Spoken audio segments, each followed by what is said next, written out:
അത് കൂടുതൽ ഉദ്ദേശിക്കുന്നത് കൃപാസനം ഹോസ്പിറ്റൽ മിഷൻ 2011 ആരംഭിച്ചപ്പോൾ കൃപാസനം പത്രം എല്ലാ ഹോസ്പിറ്റലിലും എത്തിക്കുക എന്നുള്ളൊരു വലിയ പ്രേക്ഷിത പ്രവർത്തനം ഉണ്ടായിരുന്നു. അതിൻ്റെ ഉദ്ദേശം യേശുവിനെ അറിയാത്തവരെ അറിയിക്കുക, അറിഞ്ഞവരെ ആഴപ്പെടുത്തുകയാണ്. ഇപ്പോഴീ 24 hours സാക്ഷ്യം ചാനലിലൂടെയും ഉദ്ദേശിക്കുന്നത് അതുതന്നെയാണ്. ആശുപത്രികളിൽ രോഗമായിട്ട് മല്ലടിക്കുന്നവരെ, മരുന്നും വൈദ്യശാസ്ത്രവും കൈവിട്ടവരെ, കുടുംബം നിങ്ങൾക്ക് തന്നെ നിങ്ങളോട് തന്നെ ഒരു വ്യക്തിപരമായിട്ട് നിങ്ങളെ തന്നെ കൈവിട്ടവരെ, ഒരു ഗ്രിപ്പ് ഓരോരുത്തരും ഇല്ലാതെ എന്ത് ചെയ്യണമെന്ന് അറിയാൻ പാടില്ലാതെ ഇരിക്കുന്നവർക്കെല്ലാം ദൈവമാണ് നിങ്ങളുടെ ഉറച്ച പാറ. നിങ്ങൾക്ക് ദൈവത്തിൽ ഏത് വിഷയമായാലും ദൈവത്തെ റിലൈസ് ചെയ്യാൻ കഴിയും. അതുള്ളതിൻ്റെ നിങ്ങളുടെ വിശ്വാസ ലെവല് വർദ്ധിപ്പിക്കാൻ വേണ്ടിയാണ് അങ്ങനെ 24 hours സാക്ഷ്യം തുടങ്ങിയിരിക്കുന്നത്. രാത്രി 1 മണിക്ക് നിങ്ങൾ നോക്കിയാലും കൃപാസനം ചാനലിൽ നിന്ന് സാക്ഷ്യം കേട്ടുകൊണ്ടിരിക്കും. കാര്യം ഇന്നലെ രാത്രി 1900 പേരാണ് സാക്ഷ്യം കേട്ടിരിക്കുന്നത്. ഇന്നലെ രാത്രി മാത്രം ഇന്നലെ 6 മണി തൊട്ട് ഇന്ന് രാവിലെ 6 മണി വരെ 1900 പേര് സാക്ഷ്യം കേട്ടിട്ടുണ്ട്. ദാറ്റ് മീൻസ് രാത്രിയും ജനങ്ങൾ ഉണർന്നിരിക്കുന്നു എന്നതിൻ്റെ സൂചന. പകലും ഇതുപോലെ തന്നെ മനസ്സ് വിഷമം വരുമ്പോൾ, ഇപ്പം ഒരു വരുമാന മാർഗം മുട്ടി, അല്ലെങ്കിൽ നിങ്ങളുടെ ജീവിത വഴികളിൽ ഒരു ബ്ലോക്ക് വന്നു, അല്ലെങ്കിൽ നിങ്ങളുടെ പ്രാർത്ഥന കേൾക്കാത്ത ഒരവസ്ഥ വന്നു, നിങ്ങൾക്ക് നിങ്ങളെ തന്നെ കുറിച്ചൊരു ഡിപ്രീഷിയേഷൻ വന്നു. ഞാൻ പ്രാർത്ഥിച്ചാൽ ഒന്നും കേൾക്കത്തില്ല, പട്ടി ചെന്നാലുണ്ട്, പടിവാതിൽ തുറക്കുന്നു എന്നൊക്കെ സ്വയം പീഡിതമായിട്ടുള്ള ചില സ്റ്റേറ്റ്മെൻറ്റിലൂടെ നിങ്ങൾ ഉൾവലിഞ്ഞ് പോകുന്ന ഒരു സമയമുണ്ട്. ഈ സമയത്തൊക്കെ നിങ്ങളെ തിരിച്ചു കൊണ്ടുവരാൻ വിശ്വാസത്തിന് മാത്രമേ കഴിയൂ. വിശ്വാസത്തിന് മാത്രം കഴിഞ്ഞാൽ ഒരു ഉപദേശം കൊണ്ടൊന്നും കഴിയത്തില്ല, പക്ഷേ അനുഭവങ്ങൾ കൊണ്ട് കഴിയും. ഓരോ മനുഷ്യരുടെ അനുഭവങ്ങൾ, അവരെങ്ങനെയാണ് ഈ വലിയ പ്രതിസന്ധികളിലെ ദൈവത്തെ അനുഭവിച്ചത്, അതിനെങ്ങനെയാണ് അവർ ഉടമ്പടി അവരെ പ്രൊമോട്ട് ചെയ്തത്. കാര്യം ഉടമ്പടി ഒരു പക്ക പ്രോജക്റ്റ് പ്രെയറാണ്. ഞാൻ ഗൈഡഡ് മിസൈൽ, പ്രോഗ്രാംഡ് മിസൈൽ എന്നൊക്കെ പറഞ്ഞ പോലെ അതിൻ്റെ ബൈബിൾ അനുധാരികൾ ഉപയോഗിച്ചുകൊണ്ട് ഫോർമുലേറ്റ് ചെയ്തിട്ട് ഒരു പ്രോഗ്രാംഡാണ്. അത് ഒരു മിസൈൽ ആ പാലത്തിൻ്റെ ഓരോ ബീംസൊക്കെ വെച്ചുകൊണ്ട് നമ്മളതിൻ്റെ മിസൈലിൻ്റെ ദൂരവും പാലത്തിൻ്റെ അകലവും ഒക്കെ എല്ലാം വെച്ചുകൊണ്ട് പ്രോഗ്രാം ചെയ്ത് കഴിഞ്ഞിട്ട് ബട്ടൺ അമർത്തി കഴിഞ്ഞാൽ ഈ ഗൈഡഡ് മിസൈൽ നേരെ പോയി ആ ബീംസിൽ ആ പർട്ടിക്കുലർ ടൈമിൽ പതിക്കും. അത്രയും ടെക്നിക്കലായിട്ട് പെർഫെക്റ്റ് ആയിട്ടുള്ള പ്രെയറാണ് ഉടമ്പടി. കാര്യം ഇത് മുഴുവനും ബിബ്ലിക്കലാണ്. ദൈവപിതാവ് മനുഷ്യനെ സംരക്ഷിക്കാൻ വേണ്ടി കഴിഞ്ഞ 4000 കൊല്ലങ്ങളായിട്ട് ഉപയോഗിച്ചിട്ടുള്ള, അതാത് കാലങ്ങൾ ഉപയോഗിച്ചിട്ടുള്ള പ്രത്യേകമായ സ്വർഗീയ പദ്ധതിയുടെ ഈ കാലങ്ങളിൽ മനുഷ്യൻ അനുഭവിക്കുന്ന പ്രശ്നങ്ങൾക്കുള്ള പ്രതിവിധിയായിട്ടാണ് അവൻ പറയുന്നത് പോലെ ചെയ്യുവൻ എന്നുള്ള ചെയ്വനകളിലൂടെയാണ് ഇത് പ്രവർത്തിച്ചു പോകുന്നത്. അപ്പം നിങ്ങൾ ശ്രദ്ധിക്കേണ്ട ഇതാണ്, ഉടമ്പടി അവൻ പറയണ പോലെ ചെയ്യുമ്പോൾ ആ പറയുന്ന വചനങ്ങളോട് നമുക്ക് വിശ്വാസം ഉണ്ടാകണം. കർത്താവിൻ്റെ വചനങ്ങളോട് വിശ്വാസം ഉണ്ടാകണം. പിന്നെ വചനം എന്ന് പറയുമ്പോൾ ഒരേ സമയം തന്നെ 2 ഇഫക്റ്റാണ് വചനത്തിന് വരേണ്ടത്. ഒന്ന്, വചനം നമ്മളെ വിശുദ്ധീകരിക്കണം. രണ്ടാമത്, വചനം നമ്മളെ ശക്തീകരിക്കണം. പക്ഷേ ആദ്യം ഉള്ള പ്രോജക്റ്റ് വചനം വരുന്നത് വിശുദ്ധീകരണത്തെക്കുറിച്ചാണ്. അതായത് ഞാൻ നിങ്ങളോട് പറഞ്ഞ വചനങ്ങൾ നിമിത്തം നിങ്ങൾ വിശുദ്ധി ഉള്ളവരായിരിക്കുന്നു. ഞാൻ എല്ലാ ഉടമ്പടി ധ്യാനത്തിനും ബേസിക്കായിട്ട് പറയുന്ന കാര്യങ്ങളാണത്. നേറ്റ് പറഞ്ഞ് ഞാൻ നിങ്ങളോട് പറഞ്ഞ വചനങ്ങൾ നിമിത്തം നിങ്ങൾ വിശുദ്ധിയുള്ളവരായിരിക്കുന്നു. പല രാജ്യങ്ങളും ചില വേദപുസ്തകങ്ങളുടെ ഭാഗങ്ങൾ എടുത്തു കളയണമെന്ന് ആഗ്രഹിക്കുന്നവരാണ്. 16 ചാപ്റ്റേഴ്സ് എടുത്ത് കളയണമെന്ന് പറഞ്ഞൊരു പ്രത്യേക പുസ്തകത്തെക്കുറിച്ച് ഇപ്പോൾ ചർച്ച നടന്നുകൊണ്ടിരിക്കുകയാണ്. അതെന്താ കാര്യം വെച്ചാൽ ആ വചനങ്ങൾ കേൾക്കുമ്പോൾ മനുഷ്യന് അശുദ്ധി ഉണ്ടാകും. അതുകൊണ്ടാണ് ആ വചനങ്ങൾ കേൾക്കുമ്പോൾ മനുഷ്യന് അശുദ്ധി ഉണ്ടാകണ കൊണ്ടാണ് മനുഷ്യനെ അശുദ്ധിയിലേക്കോ അല്ലെങ്കിൽ കൊലപാതകത്തിലേക്ക് നീക്കുന്ന അങ്ങനെയുള്ള വചനങ്ങൾ എടുത്തു കളയാൻ പറയും. പക്ഷേ ലോകത്ത് ഒരാൾ മാത്രമേ പറഞ്ഞിട്ടുള്ളൂ, വിശുദ്ധ യോഹന്നാൻ്റെ സുവിശേഷത്തിലും 15:3 ഞാൻ നിങ്ങളോട് പറഞ്ഞിട്ടുള്ള വചനങ്ങൾ ആയിട്ട് പറഞ്ഞ് ഞാൻ നിങ്ങളോട് പറഞ്ഞിട്ടുള്ള വചനങ്ങൾ നിമിത്തം നിങ്ങൾ വിശുദ്ധിയുള്ളവരായിരിക്കുന്നു. പ്രാർത്ഥിക്കുക. കർത്താവായ ദൈവമേ, ഓ ദിവ്യകാരുണ്യമേ, എന്നെ വിശുദ്ധീകരിക്കുന്ന അങ്ങയുടെ വചനങ്ങൾക്ക് ജീവിതം കൊണ്ട് സമർപ്പിതരാകാൻ എന്നെ സഹായിക്കണമേ. അങ്ങയുടെ വചനത്താൽ എന്നെ വിശുദ്ധീകരിക്കണമേ. കർത്താവേ, വചനം കേൾക്കുന്ന മാത്രയിൽ പാപത്തെ വെറുത്തുപേക്ഷിക്കുവാൻ എന്നെ സഹായിക്കണമേ. അതാണ് എൻ്റെ വിഷയം. അതായത് ശക്തീകരണം രണ്ടാമത്തെ പകുതിയാണ്. ആദ്യത്തെ പകുതിയിൽ വരണത് ഈ ഉടമ്പടി തുടങ്ങണത് തന്നെ, ഉടമ്പടിയുടെ ആദ്യ ഭാഗം എനിക്കല്ല വെളിപ്പെടുത്തിയത്, വിജയകുമാർ സാറിനാണ്. 48 കൊന്ത ഞങ്ങൾ ജപമാല ചെല്ലി നിൽക്കണം. 48ാമത്തെ കൊന്ത നാട്ടിൽ വരുമ്പോൾ 90 കൊന്ത തികയണം. അതാണ് ഞങ്ങളുടെ കണക്ക് എപ്പോഴും. അപ്പം 48ാമത്തെ കൊന്തയും ചൊല്ലി മലയാളം പള്ളിയിൽ നിന്ന് കുർബാനയും കൂടി ബാഗും എടുത്ത് ഓളെ വെച്ച് പോകുമ്പോൾ ആ സമയത്ത് മലയാളം പള്ളിയിൽ നിന്നാണ് ഈ 10:25 അദ്ദേഹം പറയണത് എഗ്രിമെൻ്റ് എന്ന് അമ്മ പറയുന്നു എന്ന് പറഞ്ഞു. എഗ്രിമെൻറ്റ്. അപ്പം ഞാൻ പറഞ്ഞു വെയിറ്റ് എ മിനിറ്റ്, നിങ്ങൾ ബിസിനസ് മാനാണ്, അതുകൊണ്ടാണ് നിങ്ങൾക്ക് അങ്ങനെ പറയാൻ തോന്നിയത്. കരാറെന്നൊക്കെ പറയാം. ബൈബിളിൽ അങ്ങനെ ഒരു ടേം ഇല്ല. അത് വേറെ എന്തെങ്കിലും ആയിരിക്കും അമ്മ ഉദ്ദേശിച്ചത്. നിങ്ങളൊരു പേപ്പർ എടുക്കുക, ഒരു പേന എടുക്കുക, അവിടെ ഇരുന്ന് കൊന്ത ചെല്ലുക, ബാക്കി അമ്മ പറയണ എഴുതുക. ഞാൻ കിഴക്കോട്ട് നടന്ന് വ്യഗ്രമാതാവിൻ്റെ ആൾത്താരെ പോയി കൈവിരിച്ച് പിടിച്ചുകൊണ്ട് 4 കൊന്ത ചെല്ലിയപ്പോൾ കുറേ അനുഗ്രഹത്തിൻ്റെ വചനങ്ങൾ എനിക്ക് തന്ന് അതെല്ലാം ഞാൻ എഴുതിയിട്ടുണ്ട്. തിരിച്ച് വിജയകുമാരൻ്റെ അടുത്ത് വരുമ്പോൾ വിജയകുമാരൻ്റെ കയ്യിൽ ഇരിക്കുന്ന പേപ്പറെ കുറേ പാപങ്ങൾ എഴുതിയിട്ടിരിക്കുകയാണ്. പാപങ്ങൾ. അപ്പം ഞാൻ പറഞ്ഞു എനിക്ക് കിട്ടിയിരിക്കുന്നത് അനുഗ്രഹങ്ങൾ, അദ്ദേഹത്തിന് കിട്ടിയത് പാപങ്ങൾ. ഞാൻ പറഞ്ഞു ഇതാണ് എഗ്രിമെൻ്റ് എന്ന് നിങ്ങൾ പറയണത്. ഇത് ഉടമ്പടിയാണ്, ഇതൊരു വചനമാണ്. എന്നുവെച്ചാൽ ഇത് ഐസിയായുടെ വചനമാണെന്ന് പറഞ്ഞാൽ അദ്ദേഹത്തോട് ഞാൻ പറഞ്ഞു. കാര്യം എന്താണ്? അനുദപിച്ചാൽ നിങ്ങൾ അനുഗ്രഹം പ്രാപിക്കും. അപ്പോൾ 1:18 അപ്പോൾ അത് ബയലാറ്ററായിട്ടുള്ളൊരു ഉടമ്പടിയാണ്. അനുദപിച്ചാൽ നിങ്ങൾ ഈ ഉടമ്പടി എടുത്തിരിക്കുന്ന ആൾക്കാരെല്ലാം ശ്രദ്ധിക്കണം. ഉടമ്പടി വന്നൊരു വഴിയുണ്ട്, അതിൻ്റെ ബേസ്മെൻ്റ് എന്ന് പറയുന്നത് അനുതാപമാണ്. അതാണ് ഞാൻ പറഞ്ഞത്. ഇത് ദൈവമായിട്ട് നമ്മൾ ഒരു ഉടമ്പടി ചെയ്യുന്നാൽ ദൈവം നമുക്ക് തരുന്ന ഒരു വാഗ്ദാനമാണ്. എന്താണ്? അനുദപിച്ചാൽ നിങ്ങൾ അനുഗ്രഹം പ്രാപിക്കും. അപ്പോൾ അനുഗ്രഹം എന്ന് പറയുന്നതിനെക്കുറിച്ച് എനിക്കന്ന് അറിയത്തില്ലായിരുന്നു. പിന്നീടാണ് അമ്മ മധ്യസ്ഥം വഹിച്ച് അനുഗ്രഹത്തിൻ്റെ ഒരു രീതി പറഞ്ഞത്. അനുഗ്രഹം ഫിസിക്കൽ ഫേവേഴ്സാണ്, കൃപ ദൈവത്തിൻ്റെ ശക്തിയാണ്. അപ്പോൾ ഈ ഫിസിക്കൽ ഫേവേഴ്സ് നമുക്ക് വേണം. നമുക്ക് വീട് വേണം, വിവാഹം വെക്കണം, കുഞ്ഞുങ്ങൾ വേണം, അല്ലേ? അപ്പോൾ ഈ ഇതൊക്കെ വേണം. ഇതെല്ലാം ഫിസിക്കൽ ഫേവേഴ്സാണ്. ഇത് അനുഗ്രഹമാണ് നമുക്ക് വേണ്ടത്. അപ്പോൾ ഈ അനുഗ്രഹം ലഭിക്കാനുള്ള മാർഗം എന്താണ്? അനുദപിച്ചാൽ നിങ്ങളെ അനുഗ്രഹം പ്രാപിക്കും. അത് ഞാൻ നാട്ടിൽ വന്നുകൊണ്ട് എനിക്കിപ്പോൾ മനസ്സിലായി ഇത് വലിയൊരു സംഭവമാണ്. അമ്മ ഒരു വലിയ സ്വർഗീയ പദ്ധതിയുടെ ഒരു വാതിലാണ് ഓപ്പൺ ചെയ്തിരിക്കണമെന്ന്. ഞാൻ 3 ദിവസമാണ് തൈക്കാട്ടുശ്ശേരി പോയിരുന്നും ഈ കലവൂരിരുന്നും ഈ വിഷയത്തെക്കുറിച്ച് പ്രാർത്ഥിച്ചത്. 3 ദിവസം കൊണ്ട് ഞാൻ ഉടമ്പടി ബുക്ക് എഴുതി. ഉടമ്പടി എന്നും പറഞ്ഞൊരു ബുക്ക് എഴുതി. അതിൻ്റെ ആദ്യത്തെ ലീഫ്ലെറ്റ് എഴുതണം. ഇപ്പോഴത്തെ പുസ്തകത്തിന് 30 പേജുണ്ട്. ആദ്യത്തേന് 10, 27, 25 പേജേ ഉണ്ടായിരുന്നുള്ളൂ. ടെക്സ്റ്റ് ബുക്കിന് 270 പേജാണിപ്പോൾ ഉടനെ ഇറങ്ങാൻ പോകുന്ന പുസ്തകത്തിന്. ഇപ്പോൾ എന്താ പ്രശ്നം വെച്ച് കഴിഞ്ഞാൽ അത് കഴിഞ്ഞ് അതിനോട് ബന്ധപ്പെട്ട വചനങ്ങൾ തരാൻ തുടങ്ങി. എന്താണ്? ജോഷുവ ജനങ്ങളോട് പറഞ്ഞു. എന്താണ് പറഞ്ഞത്? നിങ്ങൾ പശ്ചാത്തപിക്കുവിൻ, നാളെ നിങ്ങളുടെ ഇടയിൽ കർത്താവ് അത്ഭുതം പ്രവർത്തിക്കും.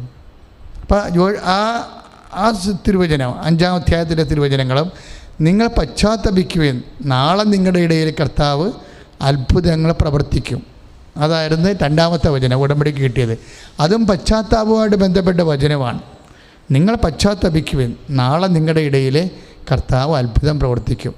ഇത് ഈ 72 മണിക്കൂറിനുള്ളിൽ ഇങ്ങനെ ഓരോ മണിക്കൂറിനും വചനങ്ങൾ നൽകി അതിൻ്റെ രഹസ്യങ്ങൾ വെളിപ്പെടുത്തിക്കൊണ്ടിരിക്കുന്നത്.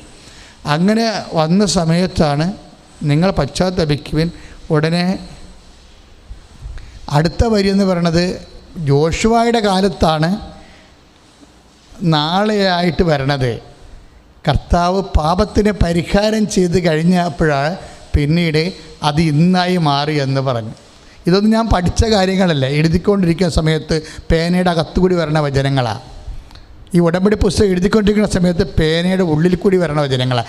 അങ്ങനെ കൂടെ അറിയാതെ ഇങ്ങനെ എഴുതിപ്പോവും. എന്താണ് ജോഷുവയുടെ കാലം എന്ന് പറയുന്നത്? എൻ്റെ കർത്താവ് പാപത്തിന് പരിഹാരം ചെയ്യാതിരുന്ന കാലമാണ്, പഴയ നിയമകാലമാണ്.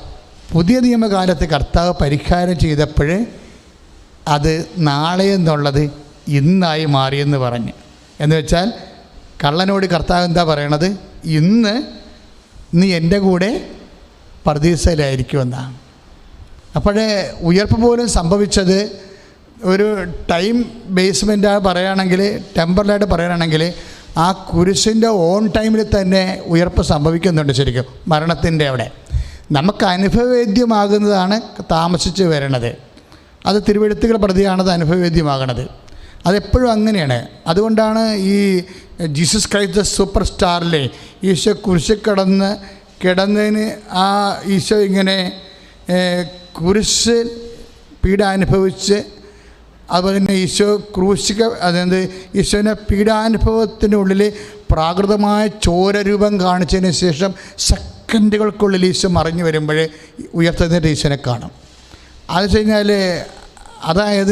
അതിൻ്റെ വിഷയം എന്ന് പറഞ്ഞത് ഇതിനൊരു ടൈം എടുക്കുന്നില്ല എന്നുള്ളതാണ്. അതുകൊണ്ടാണ് ഈശോ പറഞ്ഞു ഇന്ന് എന്ന് പറയണത്. കൃപാസനത്തിലെ അമ്മ സമയത്തിൻ്റെ അമ്മയാണ്. അപ്പം നീ ഉടമ്പടി ചെയ്യുമ്പോൾ ആ സെക്കൻഡ് തന്നെ ആ നിൻ്റെ അനുഗ്രഹം രൂപപ്പെട്ട് വരികയാണ്. നാളെ അല്ല, ഇന്നല്ല. അതുകൊണ്ടാണ് നമ്മൾ ആ ഒരു ബോധം ഉടമ്പടി ചെയ്യുന്നവർക്കുണ്ടാകണം. അതായത് ഇന്ന് കർത്താവ് പാപത്തിന് പരിഹാരം ചെയ്തപ്പോഴാണ് സമയം നാളെ എന്നുള്ളത് ഇന്നാകണത്. നിങ്ങളുടെ പാപം കുറയുന്നതനുസരിച്ചുകൊണ്ട് അനുഗ്രഹത്തിൻ്റെ സമയം അടുത്തടുത്ത് വരും. അച്ഛൻ പറഞ്ഞ മനസ്സിലായില്ലേ? കർത്താവ് പാപത്തിന് പരിഹാരം ചെയ്യുമ്പോൾ ജോഷുവയുടെ കാലത്ത് പശ്ചാത്തപിച്ചാൽ നാളെയാണ് അനുഗ്രഹം. നാളെ എന്ന് പറയുന്നത് ഒരു സങ്കല്പമാണ്. അത് 40 ദിവസം കഴിഞ്ഞാകാം, അല്ലെങ്കിൽ 4 കൊല്ലം കഴിഞ്ഞാകാം, എന്തുമാകാം. പക്ഷേ ഇന്നെന്ന് പറയണത് വിഷയം നേരെ മാറും. ഇപ്പോൾ നാളെ ഏത് സമയത്തും ആകാം. പക്ഷേ ഇന്നെന്ന് പറയുമ്പോൾ സമയച്ചുരുക്കം പ്രാപിക്കുകയും. നിങ്ങളുടെ അനുഗ്രഹത്തിന് സമയച്ചുരുക്കം പ്രാപിക്കണത് എങ്ങനെയാണ്? ഇപ്പം നിങ്ങളുടെ മകളുടെ കല്യാണം നടക്കണില്ല, മക്കളുണ്ടാകണില്ല എന്ന് പറഞ്ഞാൽ ഇതിന് സമയച്ചുരുക്കം പ്രാപിക്കണത് എങ്ങനെയാണ്? പശ്ചാത്തപിക്കുമ്പോഴാണ് സമയച്ചുരുക്കം ഉണ്ടാകുന്നത്. ഇതെല്ലാം പശ്ചാത്താപവുമായിട്ട് ബന്ധപ്പെട്ട കാര്യമാണ്. നിങ്ങൾ പശ്ചാത്തപിക്കുവാൻ ജോഷുവ പറഞ്ഞു നാളെ നിങ്ങളുടെ ഇടയിൽ അത്ഭുതം പ്രവർത്തിക്കും. ആ നല്ല കള്ളനെന്ന് പറയുന്ന കക്ഷി പശ്ചാത്തപിച്ചപ്പോൾ എന്നാ പറ്റിയാണ്? ഇന്ന് നീ എൻ്റെ കൂടെ പർദീസയിലായിരിക്കും. പശ്ചാത്താപമാണ് ഈ സമയച്ചുരുക്കം ഉണ്ടാക്കുന്നത്. അപ്പം നിങ്ങൾ പശ്ചാത്തപിക്കുന്നില്ല എങ്കിൽ ഈ സമയം ഇങ്ങനെ ലാഗ് ചെയ്ത് കിടക്കും. സമയഘടികാരവുമായി അമ്മ പ്രത്യക്ഷപ്പെടുമ്പോൾ ആ സമയത്തിൻ്റെ പിന്നിലുള്ള രഹസ്യം എന്ന് പറയുന്നതാണ് repent, the time is at hand എന്ന് പറയണതാണ്. നിങ്ങൾ രക്ഷപ്പെടണമെന്നുണ്ടെങ്കിൽ പശ്ചാത്തപിക്കുക. സമയത്തിനാണ് പശ്ചാത്താപം ഇരിക്കുന്നത്. അമ്മ സമയഘടികാരവുമായി പ്രത്യക്ഷപ്പെടുമ്പോൾ അതിൻ്റെ അർത്ഥം എന്താണ്? നിങ്ങൾ പശ്ചാത്തപിച്ചാൽ സമയത്തെ സ്വാധീനിക്കാൻ പറ്റും. പശ്ചാത്താപവും സമയ സ്വാധീനവും. കൃപാസനത്തിൽ ജീവനോടെ സമയഘടികാരം നെഞ്ചിലേറ്റി പ്രത്യക്ഷപ്പെട്ട അമ്മ സമയത്തിൻ്റെ മാതാവാണെങ്കിൽ ആ സമയത്തിൻ്റെ ഒരർത്ഥം മനുഷ്യരാശിയോട് പശ്ചാത്തപിക്കാൻ പറഞ്ഞതാണ്. ഇങ്ങനെയാണ് ഫാത്തിമയിലെ പ്രത്യക്ഷീകരണവും കൃപാസനം പ്രത്യക്ഷീകരണവും തമ്മിൽ ബന്ധപ്പെട്ട് നിൽക്കുന്നത്. രണ്ടും പശ്ചാത്താപത്തെക്കുറിച്ച് പറഞ്ഞതാണ്. അമ്മ എവിടെയെല്ലാം പ്രത്യക്ഷപ്പെട്ടിട്ടുണ്ടോ പ്രാർത്ഥന പശ്ചാത്താപമാണ് മുഖ്യ വിഷയങ്ങളെന്ന് പറയുന്നത്. പ്രാർത്ഥിക്കുക, പശ്ചാത്തപിക്കുക, പ്രാർത്ഥിക്കുക. മരിയം പ്രത്യക്ഷ അപ്പാരിഷൻസിനെ കുറിച്ച് മുരിങ്ങൂർ ധ്യാനകേന്ദ്രം ഇപ്പോൾ നന്മ നിറഞ്ഞ മറിയം എന്ന് പറഞ്ഞുള്ള വലിയ ഒരു സീരിയൽ ആരംഭിക്കാൻ പോവുകയാണ്. ഞാനാണത് കൃപാസനത്തിൻ്റെ ഡയറക്ടർ എന്ന നിലയിൽ ഞാനാണ് ആ പ്രോഗ്രാം ചെയ്യണത്. അപ്പോൾ എനിക്ക് ഞാനും ജോമോൾ ഒരുമിച്ച് ഇരുന്ന് പഠിച്ച് ഓരോ അപ്പാരിഷൻ നോക്കി വന്നപ്പോൾ എല്ലാ അപ്പാരിഷൻസും ഞങ്ങൾ 22 അപ്പാരിഷൻസ് എടുത്ത് 22 അപ്പാരിഷൻസിനും പറയുന്ന മെയിൻ സംഭവം എന്താ? അമ്മയുടെ പ്രത്യക്ഷീകരണം പറഞ്ഞത് എന്താ? ഒന്ന് പശ്ചാത്തപിക്കുക, രണ്ടാമത്തത് എന്താ പറയണത്? പ്രാർത്ഥിക്കുക. അതുതന്നെയാണിത്. സമയം പശ്ചാത്തപിക്കുക, ദുരന്തമുണ്ടാകാൻ പോണ്, പ്രാർത്ഥിക്കുക. ഈ ദുരന്തങ്ങളിൽ നിന്ന് പോലും രക്ഷപ്പെടാനുള്ള സംഭവം പശ്ചാത്താപം തന്നെയാണ്. അമ്മയുടെ ദുരന്തം അനൗൺസ് ചെയ്തതിന് ശേഷം ഉണ്ടായതാണ് സുനാമി, അതിനുശേഷം ഉണ്ടായാണ് ചിക്കൻ ഗുനിയ, അതിനുശേഷം ഉണ്ടായിരുന്ന നിപ്പ വൈറസ്, അതിനുശേഷം ഉണ്ടായിരുന്ന കോവിഡ്, അതിനുശേഷം അതിൻ്റെ കൂടെ ഉണ്ടായിരുന്ന പ്രളയം. ഈ നിരന്തര പ്രളയത്തിൻ്റെ എല്ലാത്തിൻ്റെ ഉദ്ദേശം എന്ന് പറയുന്നത് മനുഷ്യൻ്റെ പശ്ചാത്താപമാണ്. പക്ഷേ പശ്ചാത്താപം ആര് പശ്ചാത്തപിക്കുന്നോ ആ വ്യക്തിക്കാണ് അതിൻ്റെ അനുഗ്രഹമായിട്ട് വരണത്. പ്രാർത്ഥിക്കുക. കർത്താവായ ദൈവമേ, പശ്ചാത്താപത്തിലൂടെ സമയച്ചുരുക്കം ഉണ്ടാക്കുവാനും പശ്ചാത്താപത്തിലൂടെ അനുഗ്രഹം പ്രാപിക്കുവാനും ഞങ്ങൾക്ക് കാഴ്ചകൾ നൽകണമേ.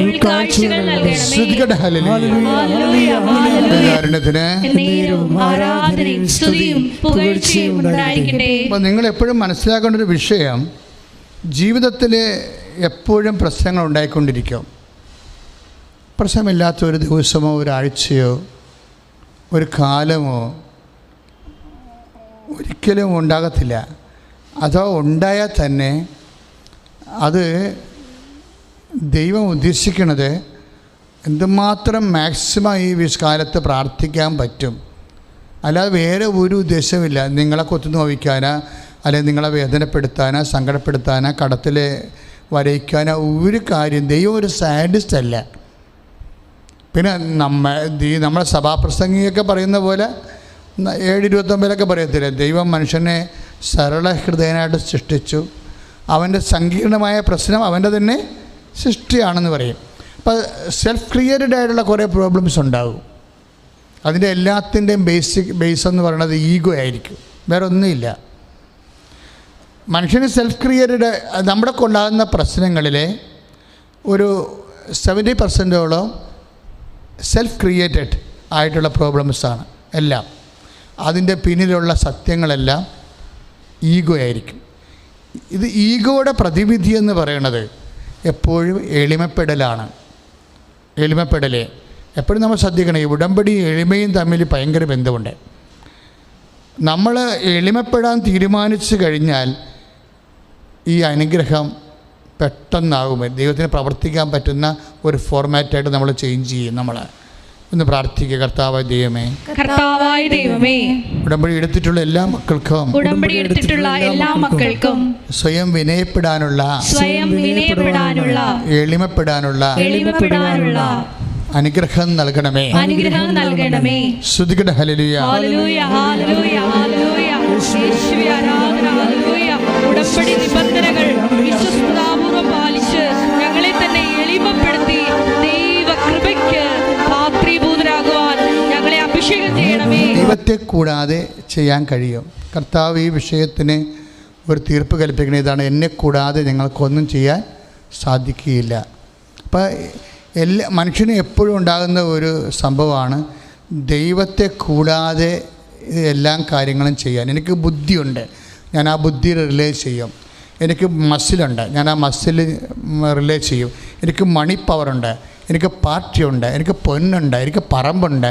ഇങ്ങനെയൊക്കെ ഓരോ കാര്യങ്ങളുള്ള കാരണം അതിൽ ഞാൻ റിലേ ചെയ്യും. അവിടെയാണ് വിഷയം വരണത്. ഇങ്ങനെയാണ് സെൽഫ് ക്രിയേറ്റഡ് പ്രോബ്ലംസ് ഉണ്ടാകുന്നത്. അതായത് എൻ്റെ മക്കളെ ഞാൻ എപ്പോൾ ഇടയ്ക്ക് പറയാറുണ്ട്, അതായത് നമ്മൾക്ക് ഈ സംഭവങ്ങളെല്ലാം ഉണ്ടെങ്കിൽ ഇതിനേക്കാൾ വലുതാണ് ദൈവമെന്ന് നീ അറിഞ്ഞില്ലെങ്കിൽ നമുക്ക് ഒരിക്കലും ദൈവവിശ്വാസിയായിട്ട് തുടരാൻ പറ്റത്തില്ല. ഇതെല്ലാം നമുക്കുണ്ടാകും. അതായത് ഈ പൊന്ന്, പണം, പറമ്പ്, പാർട്ടി, അങ്ങനെയുള്ള കുറേ ആൾക്കാർക്ക് ഭൗതിക സ്വാധീന വിഷയങ്ങളില്ലേ. ഈ വിഷയങ്ങളിൽ നീ അത് എനിക്ക് അവരോട് പറയാൻ. മെഡിക്കൽ കോളേജ് വന്നാൽ എൻ്റെ ഡോക്ടർ, എൻ്റെ അനന്തരവൻ തന്നെയാണ് അവിടുത്തെ സൂപ്രണ്ട്. അപ്പം അങ്ങനെയൊക്കെ പറയല്ലേ. എനിക്ക് പോകാൻ ആരെയും റിലേ ചെയ്യേണ്ട കാര്യമില്ല. എനിക്ക് കാർ കിടപ്പുണ്ട്, ഡ്രൈവർ ഇവിടെ ഉണ്ട് എന്നൊക്കെ പറഞ്ഞാൽ ഡ്രൈവർ ഉണ്ടാകാൻ കാറും ഉണ്ടാകാം. മത്തായിച്ചേട്ടൻ്റെ ഡ്രൈവറിൻ്റെ ഇപ്പം എന്താ പ്രശ്നം? മത്തായിച്ചേട്ടനെ സംബന്ധിച്ചിടത്തോളം അങ്ങേർക്ക് ഡ്രൈവറുണ്ട്, അങ്ങേർക്ക് കാറ് പൊട്ടിക്കോരി കിടക്കുന്നുണ്ട്. മെഡിക്കൽ കോളേജിലെ സൂപ്രണ്ട് അദ്ദേഹത്തിൻ്റെ മരുമകനാണ്. അത് മത്തായിച്ചേട്ടൻ്റെ ഒരു അവസ്ഥയാണ്. പക്ഷേ തോമസ് കുട്ടിയെ സംബന്ധിച്ചിടത്തോളം മെഡിക്കൽ കോളേജിൽ ആരും അയാൾക്ക് സ്വാധീനമില്ല. മെഡിക്കൽ കോളേജിൽ ആരും അയാൾക്ക് സ്വാധീനമില്ല. അയാൾക്ക് ഒരു ഓട്ടോറിക്ഷയിൽ കയറിപ്പോകാനുള്ള കാശ് പോലും കയ്യിലില്ല.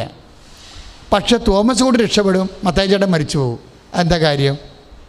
അവിടെ പ്രശ്നം. പോണ വഴിക്ക് മത്തായി ചേട്ടൻ കഞ്ഞു പോകും, സ്വന്തം കാറിലിരുന്നോണ്ട് കഞ്ഞു പോകും.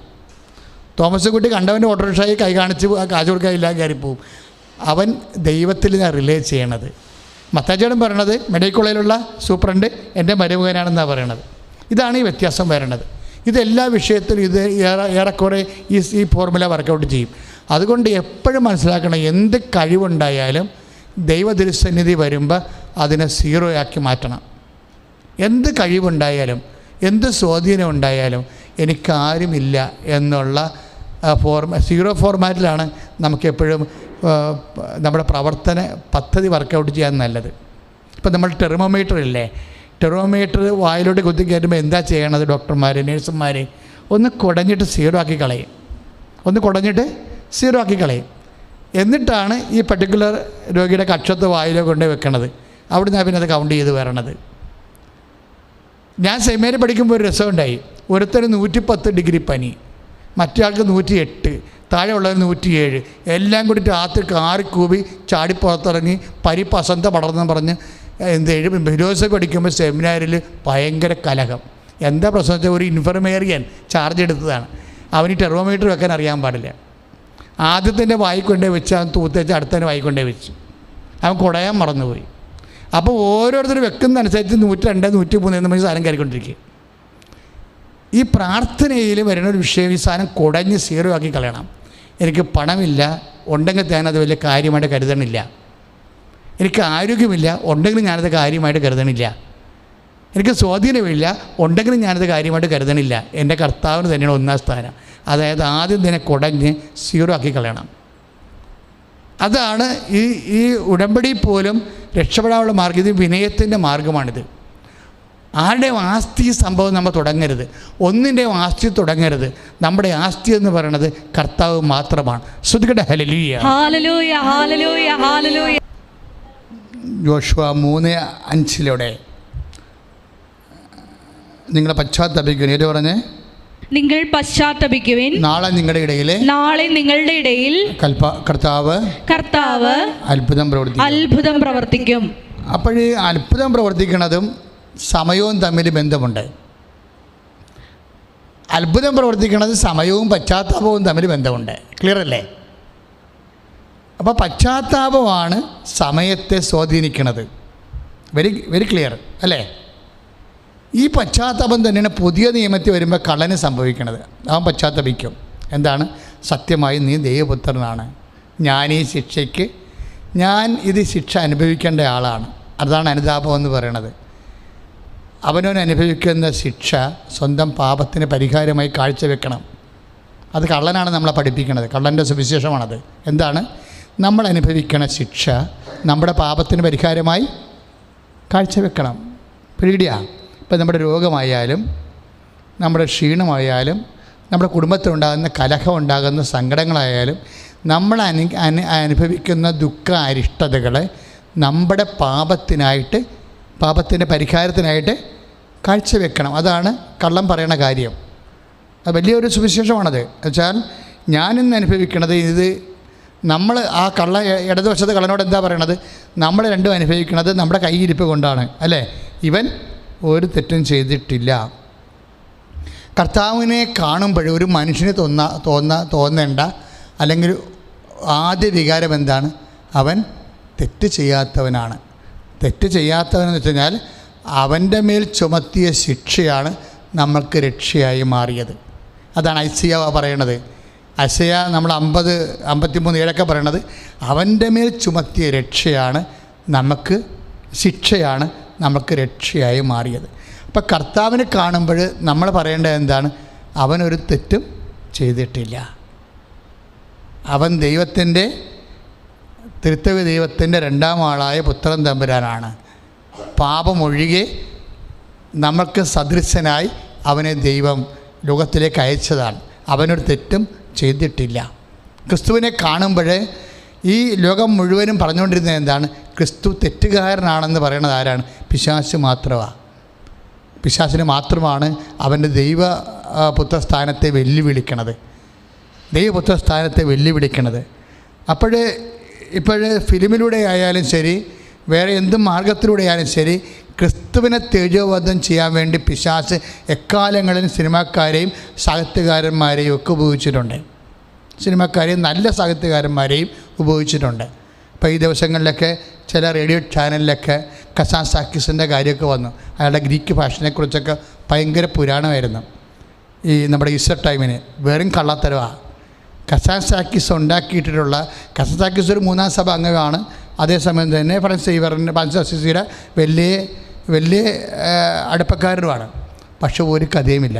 അയാളുടെ ലാസ്റ്റ് മിസ്റ്റേഷനിലൂടെ യൂറോപ്പിൻ്റെ അകത്ത് യേശുവിനെ വ്യഭിചാരിയാണ് ചിത്രീകരിക്കാനുള്ള പ്രേരണ PM ആൻ്റണിക്ക് വരെ നൽകി, നമ്മുടെ നാട്ടിലുള്ള. അപ്പോൾ ഈ വലിയ വിശുദ്ധി ചമഞ്ഞ് നടക്കുന്നവരും യേശുക്രിസ്തുവിനെ ആക്രമിക്കാൻ പിശാച് അവർ ഉപയോഗിച്ചിട്ടുണ്ട്. ആ യേശുക്രിസ്തുവിനെ ആക്രമിക്കാൻ വേണ്ടി യേശുക്രിസ്തുവിനെ മനുഷ്യൻ്റെ ഹൃദയത്തിൽ ഒരു കുറ്റമുള്ളവനായിട്ട് തീർക്കണത് ഇടതുവശത്തുള്ള കള്ളനാണ്. നിനക്ക് അങ്ങനെ തന്നെ വേണം, കാര്യം നിൻ്റെ കയ്യിരിപ്പ് കൊണ്ടാണെന്ന് പറയണത് ഇടതുവശത്തുള്ള കള്ളനാണ്. ഇപ്പോൾ ഇടതുവശത്തുള്ള കള്ളന്മാർ എല്ലാ കാലത്തും ഉണ്ടാകും. സിനിമക്കാരുടെ കൂട്ടത്തിലുണ്ടാകും, സാഹിത്യകാരന്മാരുടെ കൂട്ടത്തിലുണ്ടാകും. നമ്മൾ ഒരു സാഹിത്യ സൃഷ്ടി പോലെ അത് കാണുകയും അതിനെ വ്യാഖ്യാനിക്കാൻ ശ്രമിക്കുമ്പോൾ നമ്മൾ അവിടെ കൂടെ കൂടിക്കൊണ്ട് യേശു കുറ്റവാളിയാണെന്ന് പറയാതെ പറയുകയാണ് ചെയ്യണത്. ഇതൊക്കെ എല്ലാം സാത്താൻ്റെ ഒരു തരം നമ്മളെ തളർത്തിക്കളയണ ഒരവസ്ഥയാണ്. കാര്യം ക്രിസ്തുവിനെ നമ്മുടെ ഉള്ളിൽ നിന്ന് മായ്ച്ചാൽ പിന്നെ കാര്യങ്ങളെല്ലാം എളുപ്പമാകും. പ്രാർത്ഥിക്കുക. കർത്താവായ ദൈവമേ, വലതുവശത്തുള്ള കള്ളനെ പോലെ